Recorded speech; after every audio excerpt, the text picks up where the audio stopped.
Kamu lagi bingung mau ngapain setelah lulus kuliah? Atau lagi stres karena tugas menumpuk? Tenang aja, kamu gak sendirian kok. Di video kali ini kita bakal membahas semua hal tentang lika-liku menjadi mahasiswa di zaman sekarang. Mulai dari tantangan yang sering dihadapi sampai tips dan trik biar sukses di dunia kerja. Pernah gak sih ngerasa kayak gini? Tugas menumpuk, deadline mepet, ditambah harus ngurusin organisasi. Belum lagi pikirin hal tentang masa depan yang bikin galau. Nah, semua itu wajar banget kok dialami mahasiswa. Tapi jangan khawatir, ada banyak cara buat mengatasi semua itu. Kalian tahu nggak sih, kalau sebenarnya masa kuliah itu adalah masa emas untuk mengembangkan diri. Kita bisa belajar banyak hal, bukan cuma dari buku, tapi juga dari pengalaman. Tapi, gimana caranya biar kita bisa maksimalin potensi diri selama kuliah? Oleh karena itu, untuk bisa mengembangkan potensi diri selama kuliah, kita perlu mengetahui apa yang menjadi tantangan mahasiswa saat ini. Nah, inilah beberapa tantangan yang sering mengganggu mahasiswa untuk mengoptimalkan kemampuan diri. Satu, beban akademik. Jumlah mata kuliah. Biasanya, setiap semester mahasiswa mengambil beberapa mata kuliah dengan tugas yang berbeda-beda, sehingga membuat mereka kesulitan mengatur waktu. Berikut tugas yang menumpuk. Disebabkan banyak dosen memberikan tugas secara bersamaan, terutama mendekati ujian atau akhir semester, sehingga mahasiswa harus menyelesaikan banyak tugas dalam waktu yang singkat dan bersamaan. Berikut adalah ekspektasi dan target nilai. Mahasiswa sering merasa tertekan untuk mencapai nilai tertentu atau mempertahankan indeks prestasi yang tinggi agar mendapatkan beasiswa atau lulus tepat waktu. Dua, tekanan sosial. Tekanan sosial yang dialami mahasiswa bisa diibaratkan seperti tali penarik dalam permainan tarik tambang. Pada satu sisi, mahasiswa menarik untuk mencapai tujuan pribadi seperti mendapatkan nilai bagus, lulus tepat waktu, dan meraih prestasi akademik. Akan tetapi di sisi lain, ada beberapa tarikan sosial yang berlawanan, seperti ekspektasi orang tua, pengaruh teman sebaya, serta tuntutan lingkungan dan standar masyarakat, sehingga akan sangat berpengaruh kepada bagaimana perkembangan mahasiswa. Ekspektasi orang tua, ibaratnya seperti tali tambang yang ditarik dari belakang. Orang tua sering berharap anak mereka sukses secara akademis atau memilih jurusan yang dianggap aman, serta menguntungkan. Tarikan ini membuat mahasiswa sering merasa terbebani untuk memenuhi keinginan keluarga, meskipun mungkin berbeda dengan keinginan pribadi. Dua, pengaruh teman sebaya. Mirip seperti tali tambang yang ditarik dari samping. Saat teman-teman lain terlihat sukses atau aktif di organisasi, ada dorongan untuk ikut serta atau khawatir ketinggalan. Hal ini bisa memicu mahasiswa merasa harus ikut dalam banyak kegiatan atau mencapai pencapaian serupa agar dianggap sukses atau selevel dengan teman-temannya. Tiga, standar masyarakat dan media sosial. Ini adalah tarikan yang kadang tidak terlihat tapi sangat kuat. Media sosial menunjukkan standar keberhasilan yang sering ideal dan penuh pencapaian, membuat mahasiswa merasa tertekan jika hidup mereka tidak sesuai. Mereka harus menarik diri untuk memenuhi standar-standar sosial ini agar tidak terlihat kurang. Dalam permainan tarik tambang ini, mahasiswa sering merasa terjebak dalam tarikan dari berbagai arah. Tanpa keseimbangan dan pengendalian diri, tarikan-tarikan sosial ini bisa membuat mereka merasa lelah, stres, dan kehilangan arah. Faktor selanjutnya yang sangat berpengaruh kepada masa depan mahasiswa adalah ketidakpastian masa depan. Tingkat pengangguran di kalangan lulusan baru Indonesia masih cukup tinggi. Berdasarkan data dari Badan Pusat Statistik, per Agustus 2024, tingkat pengangguran terbuka di Indonesia mencapai 7,47 juta orang. Dengan lulusan sekolah menengah kejuruan mencatat angka pengangguran tertinggi sebesar 9,01%, disusul oleh lulusan SMA di 7,05%, dan lulusan perguruan tinggi di 5,25%. Fenomena ini merujuk pada adanya kesenjangan antara keterampilan lulusan dengan kebutuhan industri. Di samping itu, faktor-faktor seperti kurangnya pengalaman kerja, ketidaksesuaian gaji, dan kualifikasi yang diminta industri juga turut serta mempengaruhi angka pengangguran ini. Faktor yang keempat, prospek lulusan perguruan tinggi. Prospek lulusan perguruan tinggi di Indonesia memiliki keunggulan yang kompetitif, tetapi tetap menghadapi tantangan dalam memasuki dunia kerja. Meskipun lulusan perguruan tinggi memiliki tingkat pengangguran yang lebih rendah dibandingkan lulusan SMA dan SMK, sekitar 5,25% pada tahun 2024, masih ada beberapa hal yang mempengaruhi kemampuan mereka untuk mendapatkan pekerjaan yang sesuai.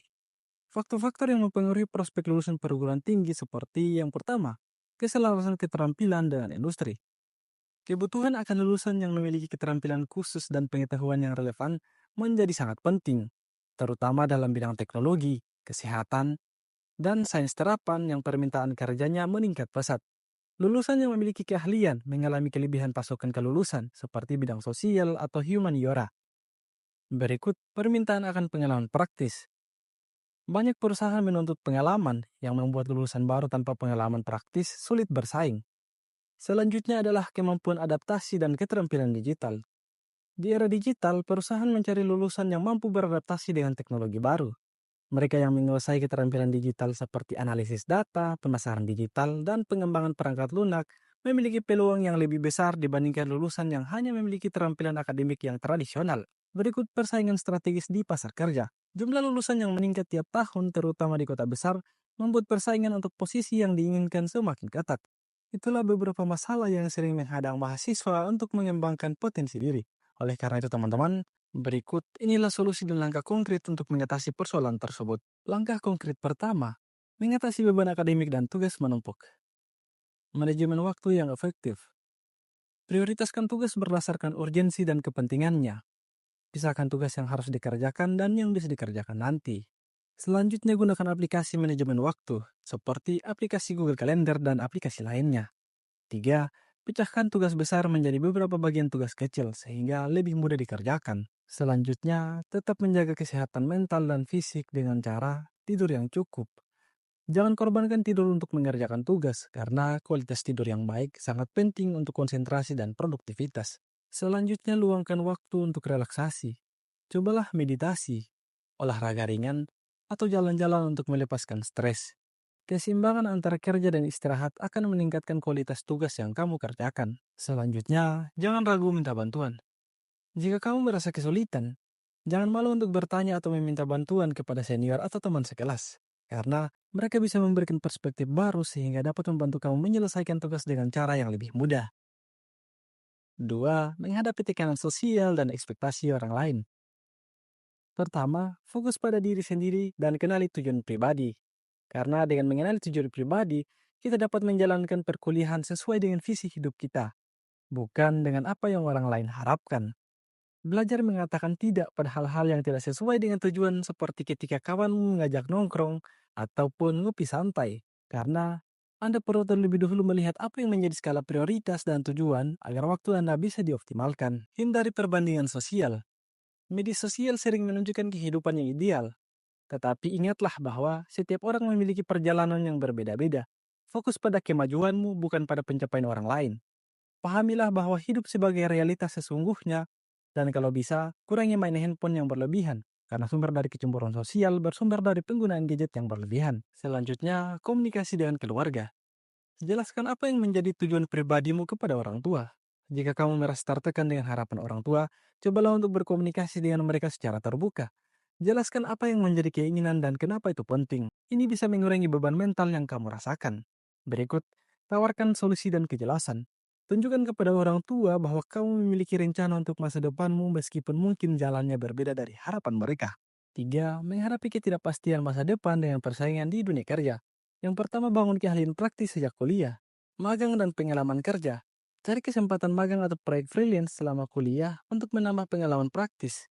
Pengalaman ini sangat dihargai oleh perusahaan saat mencari lulusan baru. Tingkatkan keterampilan digital. Kemampuan digital seperti pengolahan data, desain grafis, atau pemasaran digital bisa menjadi nilai tambah yang sangat penting di dunia kerja yang semakin berkembang secara teknologi. Selanjutnya, jaga koneksi dan jaringan. Networking. Manfaatkan kesempatan untuk bertemu dengan profesional, alumni, dan teman-teman dari berbagai jurusan. Karena banyak peluang kerja datang melalui rekomendasi ataupun jaringan yang ada. Selanjutnya, ikut komunitas dan organisasi. Terus belajar dan beradaptasi. Kembangkan keahlian non-akademik dengan cara mengikuti organisasi yang dapat menunjang potensimu. Karena dalam organisasi, kamu akan mempelajari keterampilan seperti kepemimpinan, komunikasi, manajemen tim, dan kreativitas. Karena sangat dicari oleh banyak perusahaan. Jangan hanya fokus pada nilai akademik, tetapi juga pada kemampuan soft skill. Terus belajar dan beradaptasi. Kembangkan keahlian non-akademik dengan cara mengikuti organisasi yang dapat bisa memberikan kamu keunggulan kompetitif di pasar kerja. Terus belajar dan beradaptasi. Kembangkan keahlian non-akademik dengan cara menciptakan keseimbangan hidup. Pertama, kembangkan rutinitas yang seimbang. Buat jadwal yang realistis. Tentukan waktu untuk bekerja, belajar, berolahraga, dan bersosial. dengan rutinitas yang teratur, maka kamu akan lebih produktif dan tidak terbebani. Selanjutnya, jaga kesehatan mental. Jangan abaikan kesehatan mentalmu. Kalau kamu merasa tertekan, cobalah untuk berbicara dengan teman atau seorang konselor. Jangan biarkan stres menguasai kehidupanmu. Selanjutnya adalah tentukan tujuan jangka panjang. Karena rencana karir jangka panjang akan membuat kita bisa melihat peluang apa yang akan terjadi di 5 tahun atau 10 tahun yang akan datang sehingga kita bisa menentukan langkah apa yang harus kita ambil. Namun perlu juga untuk tetap fleksibel sehingga jangan terlalu terpaku pada satu jalur karir. Karena dunia kerja saat ini sering berubah-ubah. Jadi penting untuk tetap fleksibel dan terbuka terhadap peluang baru yang mungkin muncul. Dengan mengikuti tips dan trik ini, kamu bisa lebih siap menghadapi tantangan sebagai mahasiswa maupun fresh graduate. Ingat, setiap orang punya waktu dan jalur masing-masing yang berbeda. Jadi, fokuslah pada perkembangan dirimu dan terus belajar dari pengalaman yang kamu jalani. Oleh karena itu, teman-teman yang sering merasa bimbang dengan kehidupannya saat ini, ingatlah bahwa perjalanan ini bukanlah tentang keharusan untuk berhasil, melainkan tentang terus bergerak maju meskipun dalam ketidakpastian.